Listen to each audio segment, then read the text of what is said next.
पवन पुत्र हनुमान के जन्म की कथा। नमस्कार दोस्तों, स्वागत है आपका हमारे ज्ञान प्राप्ति चैनल पर। चलिए शुरू करते हैं आज की कहानी। पुराणों की कथानुसार हनुमान की माता अंजना संतान सुख से वंचित थी। कई जतन करने के बाद भी उन्हें निराशा ही हाथ लगी। इस दुहक से पीड़ित अंजना मतंग ऋषि के पास गई।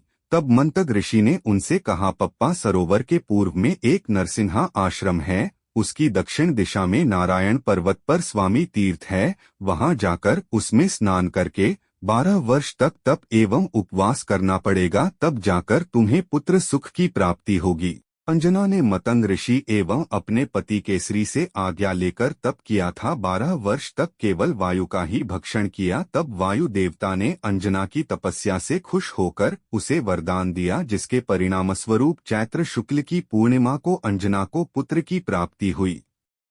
वायु के द्वारा उत्पन्न इस पुत्र को ऋषियों ने वायुपुत्र नाम दिया, जिसे हनुमान के नाम से भी जाना जाता है।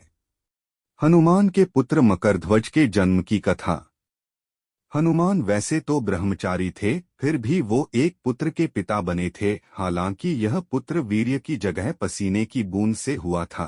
कथा कुछ इस प्रकार है। जब हनुमान जी सीता की खोज में लंका पहुंचे और मेघनाद द्वारा पकड़े जाने पर उन्हें रावण के दरबार में प्रस्तुत किया गया, तब रावण ने उनकी पूंछ में आग लगवा दी थी और हनुमान ने जलती हुई पूंछ से लंका जला दी। जलती हुई पूंछ की वजह से हनुमान जी को तीव्र वेदना हो रही थी, जिसे शांत करने के लिए वे समुद्र के जल से अपनी पूंछ की अग्नि को शांत करने पहुंचे। उस समय उनके पसीने की एक बूंद पानी में टपकी, जिसे एक मछली ने पी लिया था।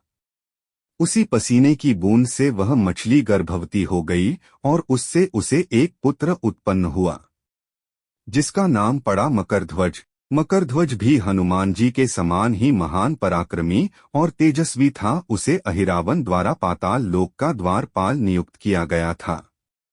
जब अहिरावण श्रीराम और लक्ष्मण को देवी के समक्ष बलि चढ़ाने के लिए अपनी माया के बल पर पाताल ले आया था, तब श्रीराम और लक्ष्मण को मुक्त कराने के लिए हनुमान पाताल लोक पहुंचे और वहां उनकी भेंट मकरध्वज से हुई।